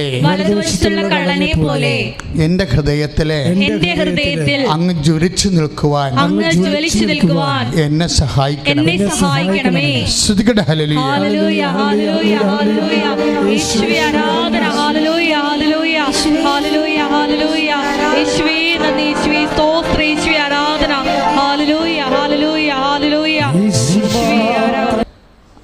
വിശുദ്ധിയുള്ളവരായിരിക്കുന്നു. 5:15-3 ഈ വചനങ്ങൾ കഷ്ടതയുടെ രൂപത്തിലും വചനങ്ങൾ വരും. കഷ്ടതയുടെ രൂപത്തിലും എഴുതപ്പെട്ട വചനം പോലെ തന്നെ കഷ്ടതയുടെ രൂപത്തിലും ദൈവവചനങ്ങൾ വരും. എന്തിനാണ്? നമ്മളെ വിശുദ്ധീകരിക്കാൻ. ഈ കഷ്ടത ജീവിത മരുഭൂമി പോലെ വരും. മരുഭൂമി എന്ന് പറഞ്ഞാൽ എന്താണ്? തണലൊന്നുമില്ലാത്ത മണലാരണ്യം മാത്രമുള്ള മനുഷ്യന്മാർ സഹായിക്കാനില്ലാത്ത സ്ഥലം, അതാണ് മരുഭൂമി അല്ലേ? അപ്പോൾ മരുഭൂമി നമ്മുടെ ജീവിതത്തിൽ മരുഭൂമി വരും. എന്ന് വെച്ചാൽ സഹായിക്കാൻ ആരുമില്ല. അപ്പോൾ ഇന്നലെ ഈ ദിവസങ്ങളിൽ ഒരു നേഴ്സ് ഒരു രസകരമായ സാക്ഷ്യം പറഞ്ഞു. അവർ പറഞ്ഞ സാക്ഷി ഇതാണ്. അവർ നേഴ്സിംഗ് ട്യൂട്ടറാണ് കോഴിക്കോട്. അത് നല്ലവണ്ണം ഓടുന്നുണ്ട് ആ സാക്ഷ്യം. 37,000 ആയി ഇപ്പോൾ. അവരുടെ സാക്ഷ്യം, അവിടെ ഭർത്താവ് മരിച്ചുപോയി. നല്ല സാമ്പത്തികമായ കടങ്ങളാണ്. അപ്പോൾ കുഞ്ഞുങ്ങളെ പഠിപ്പിക്കാനും പ്രയാസമാണ്. അവരുടെ പല കാര്യങ്ങളും അവർ വാടകയ്ക്ക് താമസിക്കുകയാണ്. വാടക കൊടുക്കാൻ പോലും അവർക്ക് പ്രയാസം പെടുന്നവർ, കടങ്ങളുള്ള കാരണം കിട്ടുന്ന കാശൊക്കെ കടത്തിന് മാറുമ്പോൾ വാടക കൊടുക്കാൻ പ്രയാസപ്പെടും. ഇവർക്ക് ഒരു സ്ഥലമുണ്ട്, കാട്ടിൽ അരികിലാണ് സ്ഥലം. അത് ആദിവാസികളുടെ ആഭിചാര ഭൂമിയാണ്. പണ്ട് കോഴിവെട്ടൊക്കെ ഉണ്ടായിരുന്ന ആദിവാസികളുടെ ആഭിചാര ഭൂമിയാണ്. അതുകൊണ്ട് മന്ത്രതന്ത്രങ്ങളും മന്ത്രവാദങ്ങളും നടത്തിയിരുന്ന സ്ഥലമാണ്. അപ്പോൾ ഈ സ്ഥലത്ത് ഇത് വിൽക്കാനായിട്ട് പറ്റണില്ല, ആരും എടുക്കണമില്ല. അപ്പോൾ ഇവരെന്നാ ചെയ്യും? അവർ കടത്തിലുമാണ്, അവർ വാടകയ്ക്കും താമസിക്കുകയാണ്. അവരുടെ സ്ഥലം വിൽക്കാനും പറ്റണില്ല, ഒരു വീട് വാങ്ങിക്കാൻ പറ്റണില്ല. പിള്ളേരുമൊക്കെ വലുതായി വരുന്നു, ഭർത്താവും മരിച്ചുപോയി. ഇങ്ങനെ ഒറ്റ പെണ്ണ് ജീവിതത്തോട് ഫൈറ്റ് ചെയ്ത് ജീവിക്കുക. പക്ഷെ ഫൈറ്റ് ചെയ്തിട്ട് തളരുകയാണ് ഇവർ. കാര്യം വീണ്ടും കടം കൂടുകയാണ് ഇവരുടെ. അങ്ങനെ കടം കൂടിയപ്പോൾ അവർ ഒറ്റയ്ക്ക് അവിടെ നിന്ന് വണ്ടി കയറി ഇവിടെ വന്ന് ഉടമ്പടി ചെയ്ത്. കാര്യം ഇന്നിപ്പോൾ നമ്മൾ നോക്കിയാൽ കേരളത്തിൽ നിന്നൊക്കെ മനസ്സിലാകും, ഉടമ്പടി അല്ലാതെ ഒരു പരിഹാരം ഇന്ന് ഓരോരുത്തരും കിട്ടണില്ല ശരിക്കും. കാര്യം ഇത്രയും പക്കായായിട്ട് പ്രവർത്തിക്കുന്ന ഇത്. പിന്നെ ഞാനെന്തിനാണ് ഇങ്ങനെ ക്ലാസ് എടുക്കണമെന്ന് ചോദിച്ചു കഴിഞ്ഞാൽ, ഉടമ്പടി ഉഴപ്പിച്ച് ചെയ്യുന്നവരുണ്ട് ഒത്തിരി. അതാണ് അവർക്ക് പണി കിട്ടുന്നത്. ഉടമ്പടി ഉഴപ്പിച്ച് ചെയ്തില്ലെങ്കിൽ ഇത് ഷാർപ്പ് പ്രോജക്റ്റാണ് ശരിക്കും. അപ്പോൾ ഇവർ വന്നിട്ട് ഇവർ കൃത്യമായിട്ട് സംഭവം ചെയ്യും. ഇവർ ചെയ്തിട്ട് ഇവിടെ വന്നപ്പോൾ മാതാ ഇവരോട് വേറൊരു കാര്യം പറഞ്ഞു. ഉടമ്പടി ചെയ്ത് കഴിഞ്ഞപ്പോൾ, നീ ഇത്തിരി മണ്ണെടുത്തുകൊണ്ട് പോകാൻ പറഞ്ഞു. കൃപാസനത്തിൻ്റെ അൽത്താറ എൻ്റെ അരികിൽ നിന്ന് ഇത്തിരി മണ്ണെടുത്തുകൊണ്ട് പോകാൻ പറഞ്ഞു. അപ്പോൾ അങ്ങനെ ഒത്തിരി പേര് മണ്ണെടുത്തുകൊണ്ട് പോകുമായിരുന്നു പണ്ട്. അപ്പോൾ ഇവിടെ ഇപ്പോൾ എല്ലാം ടൈൽസ് ആയത് കാരണം ഞങ്ങൾ മണ്ണ് എടുക്കാൻ വേണ്ടി മാത്രം ഒരു കൊത്തളം ഉണ്ടാക്കിയിട്ട് അവിടെ ഗ്ലാസ് ഇട്ട് വെച്ചിരിക്കുകയാണ്. കാര്യം ഇവിടെ എല്ലായിടത്തും ഇപ്പോൾ ടൈൽസ് ഇട്ടിരിക്കണ കാരണം മണ്ണ് കിട്ടത്തില്ല. ഇവരെന്ത് ചെയ്ത് ഇവിടുന്ന് മണ്ണ് വടിച്ചെടുത്തുകൊണ്ട് പോയിട്ട്, കാര്യം അമ്മ പ്രത്യക്ഷപ്പെട്ട സ്ഥലമല്ലേ, അപ്പോൾ ആ ഒരു വിശുദ്ധി ഉണ്ടാകും. ആഭിചാര ശക്തികളോട് സർപ്പത്തിൻ്റെ തല തകർത്ത അമ്മയുടെ പ്രത്യക്ഷീകരണ ഭൂമിയിൽ നിന്ന് ഒരു മണ്ണെടുത്താൽ തീർച്ചയായിട്ടും ആഭിചാര ശക്തികളെ എതിർക്കാൻ പറ്റും എന്ന് അവരുടെ ഉള്ളിൽ പരിശുദ്ധാത്മ കൊടുത്ത ഒരു സംഭവമാണ്. ഈ നേഴ്സ് മണ്ണെടുത്തുകൊണ്ട് പോയി. ഇവരെന്താ ചെയ്തെന്ന് വെച്ച് കഴിഞ്ഞാൽ, ഇവർ മകൻ്റെ കൂടെ ഡ്രൈവ് ചെയ്ത് ഈ കാട്ടിലെ ഭൂമിയിലേക്ക് പോകും. കോഴിക്കോട് നിന്ന് പോയി അവിടെ ചെന്നിട്ട് ഒറ്റക്കാണ് അവർ പോണത്. മകനുമുണ്ട്, മക്കളുമുണ്ട്. ഇതിൻ്റെ അമ്മയും മക്കളും കൂടി കാട്ടിൻ്റെ അരികളുടെ ഭൂമിയിൽ അവർ വിൽക്കാൻ ഈ ആഭിചാര ഭൂമിയിൽ നിന്ന് മണ്ണെടുക്കും. അവിടെ മണ്ണെടുത്തിട്ട് കൃപാസനത്തിലെ മണ്ണുമായിട്ട് കുഴച്ച് കഴിഞ്ഞിട്ട് ഇവർ 2 തിരി കത്തിച്ച് വെക്കും. അവിടെ ഒരു നീലത്തിരിയും, ഉടമ്പടി ചെയ്ത ഒരു നീലത്തിരിയും ഒരു പച്ചത്തിരിയും കത്തിച്ച് വെക്കും. കത്തിച്ച് വെച്ചിട്ട് അമ്മയും മക്കളും കൂടി ഈ കാട്ടിലെ പറമ്പിൽ മുട്ടയിൽ നിൽക്കും. മുട്ടയെന്ന് വിശ്വാസ പ്രമാണം ചൊല്ലും. കാര്യം വേറെ മാർഗ്ഗമില്ല, ജീവിക്കാൻ വേറെ മാർഗ്ഗം. ഈ പറമ്പ് വിറ്റ് മാറിയാൽ മാത്രമേ അവർക്ക് വാടക മാറ്റിയിട്ട് സ്വന്തമായിട്ട് ഭൂമി മേടിച്ച് വീട് വെക്കാൻ പറ്റത്തുള്ളൂ. അപ്പോൾ ഇവർ ചെയ്യണമെന്ന് വെച്ചാൽ ഒരു പച്ചത്തിരിയും ഒരു നീലത്തിരിയ കൂടി ഉടമ്പടി തിരികളെ കത്തിച്ച് വെക്കും. കത്തിച്ച് വെച്ചിട്ട് ഈ കത്തിച്ച തിരികളുടെ നടുക്കാണ് ഈ കൃപാസനത്തിലെ മണ്ണും ആ മണ്ണും കൂടി കുഴച്ച് തിരുമിയിട്ട് നടുക്ക് വെക്കും. നടുക്ക് വെച്ചിട്ട് ഇവർ 2-3 പേരും കൂടി മുട്ടയെന്ന് വിശ്വാസ പ്രമാണം ചെല്ലും. വിശ്വാസ പ്രമാണം ചൊല്ലിക്കൊണ്ട് നിൽക്കേ ഈ തിരി 2 കൂടി കത്തി ആളി ഗോളമാകും. ഇത് തിരി 2 കൂടി കത്തി ആളി ഗോളമാകുമ്പോൾ ഇവർ നോക്കുമ്പോൾ അമ്മ അതിൻ്റെ ഉള്ളിൽ നിന്നുകൊണ്ട് കൈ ഉയർത്തി പ്രാർത്ഥിക്കുന്നത് ഇവർ കാണും.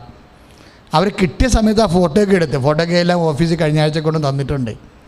പക്ഷേ അമ്മയുടെ രൂപം കണ്ടില്ലെന്നാണ് എനിക്കും തോന്നുന്നത് അതിൻ്റെ അകത്ത്. പക്ഷേ അവർ പറഞ്ഞത് അവർ നോക്കുമ്പോൾ അമ്മയുടെ രൂപം ഉണ്ടായിരുന്നെന്നാണ് അവർ പറഞ്ഞിരിക്കുന്നത്. സാക്ഷ്യത്തിൽ കിടപ്പുണ്ടത് അമ്മയുടെ രൂപം നിൽക്കുന്നത്. പക്ഷേ ഇതോടുകൂടി ഒരു പേടിച്ചെങ്കിലും ഈ സംഭവം നടന്നെങ്കിലും പിന്നെ ഒറ്റ ആഴ്ചക്കുള്ളിൽ ആ ഭൂമി മൊത്തം വിറ്റുമാറുകയും ചെയ്ത് അവർക്ക് പുതിയ വീടും കിട്ടി, പുതിയ ഭൂമിയും മേടിച്ച് പുതിയ വീടും കിട്ടി, വാടക ഒഴിഞ്ഞ്. അപ്പോൾ ഇതെന്ന് പറയുന്നത് നമുക്ക് മനസ്സിലാക്കാനാവാത്ത കുറേ സംഭവങ്ങളുണ്ട്. എന്ന് വെച്ചാൽ ഒന്നാമത്തെ ഈ നേഴ്സ് രക്ഷപ്പെട്ടെന്ന് വെച്ച് കഴിഞ്ഞാൽ നേഴ്സിൻ്റെ വിശ്വാസം സിമ്പിൾ ഫെയ്ത്താണ്. ഒരു ബുദ്ധിരാക്ഷസനായി ഇവിടെ വന്നെങ്കിൽ പിന്നെ അമ്മ ഇവിടെ പ്രത്യക്ഷപ്പെട്ട അത് നമുക്കറിയാൻ പാടില്ല. ഉണ്ടെങ്കിൽ ഉണ്ട്, ഇത് അച്ഛൻ പറയണമായിരിക്കും ചിലപ്പോൾ. ബുദ്ധിരാക്ഷസന്മാർക്ക് വരുന്ന പ്രശ്നം എന്ന് വെച്ച് കഴിഞ്ഞാൽ അവിടെ തലച്ചോറ് നാളെ കാര്യങ്ങൾ അറക്കപ്പൊടിയായിട്ട് മാറും. വേറെ ഒന്നും ഇതുകൊണ്ട് പ്രയോജനമില്ലാതെ അവർ ഈ ഉപ്പിരിക്കണ ഉടയണ പോലെ ഒടിഞ്ഞ് മാറും. കാര്യം ദൈവത്തെയാണ് അവർ അവിശ്വസിക്കുന്നത്. പക്ഷേ വിശ്വസിച്ച് കഴിഞ്ഞാൽ കർത്താവ് എന്താ പറഞ്ഞത്? വിശ്വസിച്ചാൽ നീ ദൈവമഹത്വം പ്രാപിക്കും. അതാണ് സംഭവം. ദൈവമഹത്വം പ്രാപിക്കണം എപ്പോഴും ബുദ്ധി കൊണ്ടല്ല. ബുദ്ധി കൊണ്ട് ഒരിക്കലും ദൈവമഹത്വം പ്രാപിക്കത്തില്ല. ലാസറിൻ്റെ ചീഞ്ഞ ശവകുടീരത്തിൻ്റെ മുമ്പിൽ നിന്നുകൊണ്ട് കർത്താവ് പ്രഖ്യാപിക്കുന്നൊരു വിഷയമുണ്ട്.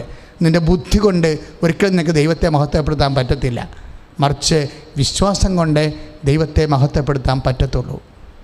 അതുകൊണ്ടാണ് മാർത്താട് പറഞ്ഞത്, വിശ്വസിച്ചാൽ നീ ദൈവമഹത്വം പ്രാപിക്കുമെന്ന്.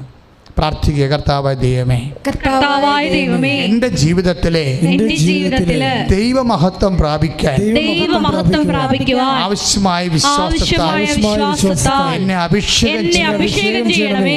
നമ്മൾ ഈ ശിക്ഷ അനുഭവിക്കുന്നത് നമ്മളുടെ കൈയിരിപ്പ് കൊണ്ടാണ്. അപ്പം നിങ്ങൾ അനുഭവിക്കുന്ന എന്ത് പ്രയാസമായാലും അത് നമ്മളുടെ പാപത്തിന് പരിഹാരമായിട്ട് നമ്മളത് മാറ്റണം. അതാണ് നല്ല കള്ളം ചെയ്യണത്. അതുകൊണ്ട് കാഴ്ചവെക്കണം. അതിനകത്ത് നിരാശപ്പെടുകയോ സങ്കടപ്പെടുകയോ ചെയ്യരുത്. നിരാശപ്പെടുകയും സങ്കടപ്പെടുകയും ചെയ്യുന്നത് ഇടതുവശത്തെ കള്ളനാണ്. വലതുവശത്തെ കള്ളന് നിരാശയും സങ്കടമില്ല. വലതുവശത്തെ കള്ളൻ അപ്പോഴും പറയണത് ഇത് നമ്മുടെ കയ്യിരിപ്പ് കൊണ്ടുണ്ടായ പ്രശ്നങ്ങളാണ്. അതിനെന്തിനാണ് ദൈവത്തെ കുറ്റം പറയണത്? അവൻ പരിശുദ്ധനാണ്, കുറ്റമില്ലാത്തവനാണെന്ന് പറയും. അത് ഭയങ്കരമായ ഒരു പ്രഖ്യാപനമാണ്. ഈ പ്രഖ്യാപനത്തോടു കൂടി നല്ല കണ്ടലിൻ്റെ സമയത്തെ ദൈവം ചുരുക്കും. പറഞ്ഞ മനസ്സിലായില്ലേ? കർത്താവ് തിരിയാൻ പറ്റാത്തൊരു സമയമാണത്. കാര്യം ഒരു കൊട്ടം മുൾക്കിരീടം തലയോട്ട് തുളച്ചകത്ത് കയറിയിട്ട് കറുത്ത ചോര കണ്ണിക്കൂടി ഒഴുകിയിട്ട് അവൻ വീണത് കാരണം മണ്ണും കപ്പി ഇരുന്നിട്ട് ശ്വാസവും പോയി അവൻ ഡീഹൈഡ്രേഷൻ ചെയ്ത ശരീരമാണ് കുരിശ കിടക്കണത്. ഈ വെയിൽ മുഴുവനും കൊണ്ട് 10 മണി തൊട്ട് വൈകുന്നേരം 12 മണി വരെ കുരിശെ പിന്നെ കിടന്ന് 3 മണിക്കാണ് മരിക്കണത്. അപ്പോൾ ഈ സമയത്തെല്ലാം ഇവൻ്റെ ബോഡി ഡീഹൈഡ്രേറ്റഡാണ്. 6 മണിക്കൂറോളം ബോഡി, 9 മണിക്കൂർ ബോഡി ഡീഹൈഡ്രേറ്റഡാണ്. എന്നുവെച്ചാൽ ഉണങ്ങി വരഞ്ഞ് പ്രാകൃതമായിട്ട് ഇങ്ങനെ കണ്ണും തുറച്ചിരിക്കും. എന്നിട്ട് ഇവരിങ്ങനെ കുരിശരിങ്ങനെ കെട്ടുപോലെ കിടന്നിട്ടാണ് ഈ നല്ല കള്ളൻ്റെ സുവിശേഷം കേൾക്കുമ്പോൾ ഇവനിങ്ങനെ പതുക്കെ ഇങ്ങനെ തിരിയും. ആ തിരിച്ചിൽ ധ്യാനിച്ചാൽ നമ്മുടെ തല തെറിച്ചു പോകും. കാര്യം ഈ അനുതാപം കേൾക്കുമ്പോൾ ദൈവത്തിൻ്റെ തിരിച്ചിലുണ്ടല്ല, ഒരു ഒന്നൊന്നര തിരിച്ചിലാണ്. കാര്യം ഇവൻ്റെ അവസ്ഥ 9 മണിക്കൂർ ഇവൻ ഡീഹൈഡ്രേറ്റഡാണ്. ഇവൻ്റെ തല രാത്രി മുഴുവൻ അടിച്ചും ചതച്ചും തമ്മട്ടി അടിച്ചും ചോര പോയും ഉറക്കമില്ലാതെ പ്രാകൃതമാണ്.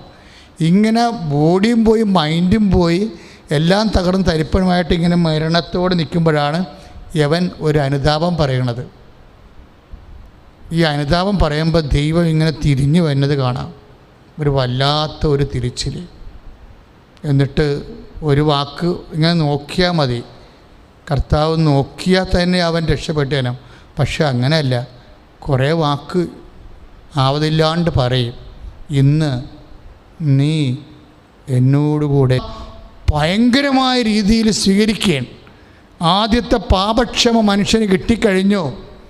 മനുഷ്യരാശി അവൻ്റെ പാപത്തിൽ നിന്ന് യേശുക്രിസ്തുവിൻ്റെ തിരുമരണത്താൽ വീണ്ടെടുക്കപ്പെട്ട് കഴിഞ്ഞു എന്ന് നമ്മൾ മനസ്സിലാക്കുന്നത് കർത്താവിൻ്റെ ഈ തിരിച്ചിലൂടെയാണ്.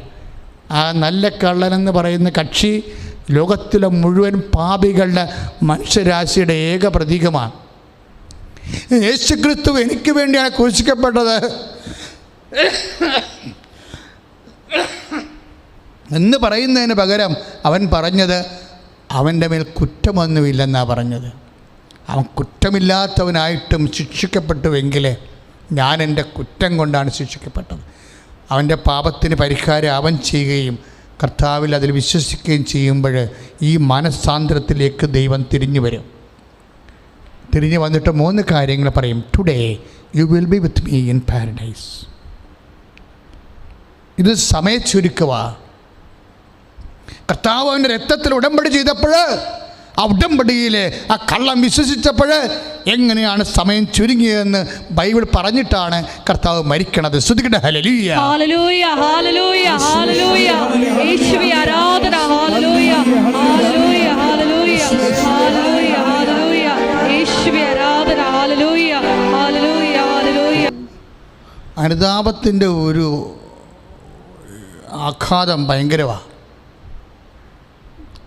ഉടമ്പടി എടുത്ത വ്യക്തികൾ ഈ അനുതാപത്തിലേക്ക് വരുന്നില്ലെങ്കിൽ നിങ്ങൾ ഉടമ്പടി പുതുക്കാൻ നിൽക്കരുത്.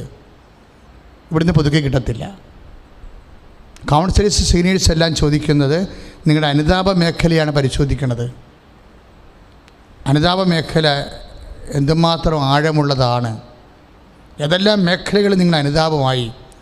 ഇപ്പോഴും നിങ്ങൾക്ക് വൈരാഗ്യമോ അഹങ്കാരമോ നിലനിൽക്കുന്നുണ്ടോ? ഇപ്പോഴും കുടുംബത്തിലുള്ള വ്യക്തികളുടെ മേൽ നിങ്ങൾക്ക് മിണ്ടാതിരിക്കുന്നുണ്ടോ? നിങ്ങൾക്കുണ്ടായ ഈഗോ ക്ലാഷിൻ്റെ പേരിൽ ഇപ്പോഴും നിങ്ങൾ വ്യക്തികളുമായിട്ട് പഴയ ജഡിക മനുഷ്യൻ തന്നെയാണോ? എപ്പോഴും നമ്മൾ ചിന്തിക്കേണ്ട ഒരു വിഷയം എന്ന് പറയുന്നത്, ഇപ്പോൾ പൗലോസ് അപ്പോസ്തലനൊരു വാക്ക് പറയേ, ഞാൻ ആഗ്രഹിക്കുന്ന നന്മയല്ല ആഗ്രഹിക്കാത്ത തിന്മയാണ് ചെയ്യണത്. അത് റോമ 7-ാം അധ്യായത്തിലാണ്, 7:9. റോമ 7:9. ഞാൻ ആഗ്രഹിക്കുന്ന നന്മയല്ല ആഗ്രഹിക്കാത്ത തിന്മയാണ് ചെയ്യണത്. എന്നിട്ട് പൗലോസ് പറയുകയെ അങ്ങനെ ചെയ്യണമെന്നുണ്ടെങ്കിൽ അത് മിക്കവാറും ഞാനായിരിക്കത്തില്ല, എന്നിലുള്ള പാപമായിരിക്കുമെന്ന്. ആഗ്രഹിക്കുന്ന നന്മയല്ല, ആഗ്രഹിക്കാത്ത തിന്മയാണ് ഞാൻ ചെയ്യണത്. അങ്ങനെ ചെയ്യണമെങ്കിൽ നന്മ ആഗ്രഹിക്കുകയും തിന്മ ആഗ്രഹിക്കുകയും ചെയ്യണമെങ്കിൽ എൻ്റെ അന്തരംഗത്തിൽ കർത്താവിൻ്റെ കൽപ്പന ഓർത്ത് ഞാനത് ആഹ്ലാദിക്കുന്നു, പക്ഷേ എൻ്റെ അവയവങ്ങളിൽ പാപത്തിൻ്റെ പിടിമുറുക്കുന്നു. എന്തൊരു രസം കേൾക്കാൻ! എൻ്റെ അന്തരങ്ങളിൽ കർത്താവിൻ്റെ കൽപ്പന ഓർത്ത് വചനമോർത്ത് ഞാൻ ആഹ്ലാദിക്കുന്നു, പക്ഷെ എൻ്റെ അവയവങ്ങളിൽ പാപം പിടിമുറുക്കുന്നുവെന്ന്. അതുകൊണ്ട് ഞാൻ നന്മ ആഗ്രഹിക്കുമ്പോഴും തിന്മയാണ് ചെയ്യണത്. അത് ഞാനല്ല, എന്നിലുള്ള പാപമാണെന്ന്. ഉടമ്പടി എതിരിക്കുന്ന മക്കൾ പശ്ചാത്താപത്തെക്കുറിച്ച് ചിന്തിക്കാനാണ് ഈ ധ്യാനം നടക്കുന്നത്, അല്ലേ? അപ്പോഴേ നിങ്ങൾ ആഗ്രഹിക്കുന്ന നന്മ നിങ്ങൾക്ക് ചെയ്യാൻ പറ്റണില്ല, അതിന് പകരം ആഗ്രഹിക്കാത്ത തിന്മകൾ ചെയ്യുന്നതെങ്കിൽ രണ്ടും ആഗ്രഹമാണ്. ആഗ്രഹിക്കണം നന്മ ചെയ്യണില്ല, പക്ഷെ ആഗ്രഹിക്കാത്ത തിന്മകൾ വന്നു പോകണം ജീവിതത്തിൽ. എല്ലാവരുടെയും ചരിത്രം എടുത്താൽ അത് മനസ്സിലാകും. നിങ്ങൾ ചെയ്യണ പല തിന്മകളും നിങ്ങൾ ആഗ്രഹിക്കണതല്ല, അങ്ങനെ വന്നു പോണതാണ്. പല തിന്മകളും നിങ്ങൾ ആഗ്രഹിക്കണതല്ല, പക്ഷെ അങ്ങനെ വന്നുപോയി. ചെറിയ പറയില്ലേ, ഒരു ബലഹീന നിമിഷത്തിലെന്നൊക്കെ പറയില്ലേ, അതൊക്കെ ഉള്ള ഈ സാഹിത്യ ഭാഷയും സീരിയലും ഒക്കെ അത് തന്നെയാണ്. ആഗ്രഹിക്കണ നന്മയല്ല അവർ ചെയ്യണത്, ആഗ്രഹിക്കാത്ത തിന്മകളാണ്. പൗലോസ് പറയും, ഇതെന്താണ്? ഇത് പാപമാണ്, ഞാനല്ല ഇത് ചെയ്യണത്, എന്നിലുള്ള പാപമാണ് ചെയ്യണതെന്ന്. ഇങ്ങനെ പാപം വന്നു കഴിഞ്ഞാൽ ഉടമ്പടി വരാൻ പോകുന്ന വിഷയം ഉൾവിചാരങ്ങളാണ് പാപമായിട്ട് മാറുന്നത്. തോന്നലുകൾ പാപമായിട്ട് മാറും. അതുകൊണ്ട് ബൈബിൾ 2 വാക്കാണ് ഉപയോഗിക്കുന്നത്. അവരുടെ അന്തർഗതം മനസ്സിലാക്കി ഈശോ അവരോട് പറഞ്ഞു. എന്താ പറഞ്ഞത്? അന്തഛിദ്രമുള്ള രാജ്യം വീണു പോകും. അപ്പോൾ അന്തർഗതമാണ് പ്രശ്നം. അന്തഛിദ്രത്തിന് മുമ്പ് വരണം എന്താണ്? ഒരു ഹൗസിലെ അല്ലെങ്കിൽ ഒരു വീട്ടിൽ അന്തഛിദ്രം ഉണ്ടാകണ മുമ്പ് എന്താണ് വരണത്? അന്തർഗതമാണ് വരുന്നത്, തോന്നലുകളാണ് വരണത്. അതുകൊണ്ടാണ് ഈശോ പറഞ്ഞത്, സ്തുതിയുടെ മക്കളെ യേശുവേ സ്തോത്രം, hallelujah hallelujah hallelujah hallelujah hallelujah hallelujah hallelujah യേശുവേ നന്ദി, യേശുവേ സ്തോത്രം, യേശുവേ ആരാധന, ഹല്ലേലൂയ. അപ്പോൾ മത്തായി ശ്ലീഹായുടെ സുവിശേഷം 12:25, മത്തായി ശ്ലീഹായുടെ സുവിശേഷം 12:25 എന്താ പറയണത്? അവരുടെ അന്തർഗതം മനസ്സിലാക്കി അവൻ അവരോട് പറഞ്ഞു. എന്താണ്? അന്തഛിദ്രമുള്ള രാജ്യം വീണു പോകും. അപ്പോൾ എവിടെയെങ്കിലും ഒരു അന്തഛിദ്രം ഉണ്ടായിട്ടുണ്ടെങ്കിൽ ആദ്യം ഉണ്ടാകുന്നത് അന്തർഗതമാണ്, തോന്നലാണ്. ഇതാണ് വിചാരം കൊണ്ടുള്ള പാപമെന്ന് പറയണത്. നമ്മൾ ചിലപ്പോൾ വിചാരിക്കും, നമ്മളത് ചെയ്തില്ലല്ലോ, നമ്മളത് പറഞ്ഞില്ലല്ലോ. വേണ്ട, തോന്നിയാൽ മതി. ഇവിടെയാണ് പ്രശ്നം പറയണത്. നമ്മളത് പറഞ്ഞില്ലല്ലോ, നമ്മളത് ചെയ്തില്ലല്ലോ, അങ്ങനെ ചെയ്യണമെന്നോ പറയണമെന്നോ ഇല്ല. നാത്തൂൻ എനിക്കിട്ടൊരു പാരയാണല്ലേ വെച്ചിരിക്കണത് എന്ന് തോന്നിയാൽ മതി, നാത്തൂനെതിരെ പാപമായി. സംഭവം ഇത്രയേ ഉള്ളൂ. നാത്തൂൻ എനിക്കിട്ടൊരു പാരയാണല്ല പണിതിരിക്കണത്. എന്ത് ഭാര്യയാണ് പണിതിരിക്കണത്? അവരുടെ മാല കൊണ്ട് അവർ തൂക്കി വിറ്റ്. എന്താണ് തൂക്കി വയ്ക്കാൻ കാര്യം?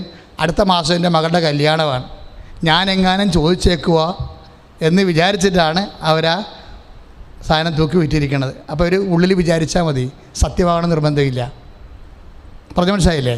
ഇതുപോലെ മനുഷ്യൻ്റെ അന്തർഗതത്തിൻ്റെ പാപങ്ങൾ വരണത്. ഇപ്പോൾ ഒരു സ്ഥലം ഉടനെ അപ്പോൾ ചേട്ടൻ 5 സെൻറ്റ് 3 സെൻറ്റ് സ്ഥലം പെങ്ങളെ കെട്ടിക്കണം. പെങ്ങളെ കെട്ടിക്കണമെന്ന് പറയുമ്പോൾ അതിന് വീട്ടിൽ വളപ്പിൽ 10 സെൻറ്റ് സ്ഥലമാണ് ഉള്ളത്. അതിൽ 3 സെൻറ്റ് സ്ഥലം വിൽക്കണമെന്ന് അപ്പം മൂത്തവനോട് ചോദിച്ച്, എടാ എങ്ങനെടാ അവളെ കെട്ടിക്കണ്ടേന്ന് ചോദിക്കുമ്പോൾ കെട്ടിക്കണമല്ല, ഉള്ള സ്ഥലം വിൽക്കാവില്ല എന്ന് പറയും. അപ്പോൾ ഒരു കുഴപ്പമില്ല, അവനത് ഈസി ആയിട്ട് പറഞ്ഞതാണ്, വേറെ മാർഗ്ഗമില്ലാത്തതുകൊണ്ട്. അപ്പോൾ അനുജൻ വിറ്റ് കഴിയുമ്പോൾ വിചാരിക്കുക എന്നെ ഇവിടെ പൊറുപ്പിക്കാതിരിക്കാനാണ് ഈ ചേട്ടൻ അപ്പനെ കൊണ്ട് പെങ്ങളെ കെട്ടിക്കാനെന്ന വ്യാജേന ഈ സ്ഥലം വിറ്റിരിക്കണത്.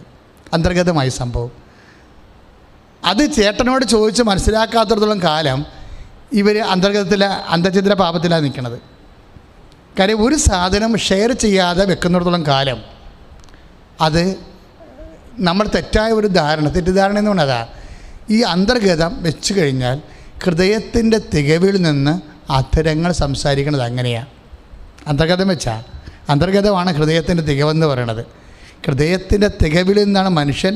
അങ്ങനെ വചനമുണ്ട്. ശ്രുതികട hallelujah hallelujah hallelujah hallelujah hallelujah യേശുവേ ആരാധന ഹല്ലേലൂയ ഹല്ലേലൂയ ഹല്ലേലൂയ. അതായത് അവരുടെ അന്തർഗതം മനസ്സിലാക്കി എന്നുള്ള വചനം ഉൾവിചാരം 22-25 മത്തായി ശ്ലീഹായുടെ സുവിശേഷം. ഈ അന്തർഗതമാണ് ഹൃദയത്തിൻ്റെ തികവെന്ന് പറയണത്. അത് ഈ 22-ൻ്റെ 12-34 വചനം മത്തായി ശ്ലീഹായുടെ സുവിശേഷം. ഈ മത്തായി ശ്ലീഹായുടെ 12 ഇതിൻ്റെ സ്റ്റെമ്മായിട്ട് വർക്ക് ചെയ്യണ ചാപ്റ്റർ. അതിൽ ഒന്ന് അന്തർഗതം 12-25, രണ്ടാമത്തത് 12-34 എന്താണ് ഹൃദയത്തിൻ്റെ തികവ്. അപ്പോൾ ഒരു കാര്യം ഉടമ്പടിയിൽ ഇങ്ങനെ സംഭവിക്കാൻ സാധ്യതയുണ്ട്. ഒരു വിചാരം കൊണ്ടുള്ള പാപങ്ങൾ നിങ്ങൾ നോക്കണം. സാധാരണഗതിയിൽ വിചാരം, വാക്ക്, പ്രവൃത്തി, അല്ല ഉപേക്ഷ, അങ്ങനെയാണ് പാപം വരണത്. പക്ഷെ അതിൻ്റെ അകത്ത് ഈ വിചാരം കൊണ്ടുള്ള പാപങ്ങൾ എന്താ ചെയ്യുന്നത് വെച്ച് കഴിഞ്ഞാൽ, ഇപ്പോൾ ചിലരുടെ കുമ്പസാരത്തിൽ വിചാരം എന്ന് പറഞ്ഞ ഉടനെ ഞാനിങ്ങനെ സംഭോഗ ഇച്ഛയോടുകൂടി പുരുഷനെ നോക്കിയിട്ടുണ്ട്, സ്ത്രീയെ നോക്കിയിട്ടുണ്ട്. നമ്മുടെ വിചാരം എന്ന് പറയുന്ന ആൾക്കാരുടെ പാപം പറഞ്ഞ ഇതാ എന്ന് വെച്ചാൽ ലൈംഗികമായൊരു കാര്യമേ ഉള്ളൂ. നിങ്ങൾക്കറിയാമല്ല, പാമ്പെന്ന് പറഞ്ഞാൽ നമ്മൾ എന്താ പറയണത്? മൂർഖനല്ലല്ലോ. അണലിയുണ്ട്, എട്ടടി വീരനുണ്ട്, ഇല്ലേ, ചേനത്തണ്ടനുണ്ട്, വിഷപ്പാമ്പ്, മനുഷ്യൻ ചാകണ കുറേ പാമ്പുകളുണ്ട്. അപ്പം നമുക്ക് മൂർഖരെ കുറിച്ചാണ് നമ്മൾ പേടിക്കേണ്ടത്. എല്ലാത്തിനും ഇതിനെ പേടിക്കണമല്ലോ. ഇതുപോലെ നമ്മൾ വിചാരം എന്ന് പറയുമ്പോൾ ഉടനെ ലൈംഗിക വിചാരം എന്നാണ് പറയണത്. അതല്ല, അത് മാത്രമല്ല, ഇങ്ങനെയുള്ള ദുഷ്ടവിചാരങ്ങൾ കുറേ സാധനമുണ്ട്. നമുക്കിട്ടൊരു പാരയാണല്ല വെച്ചിരിക്കണത്.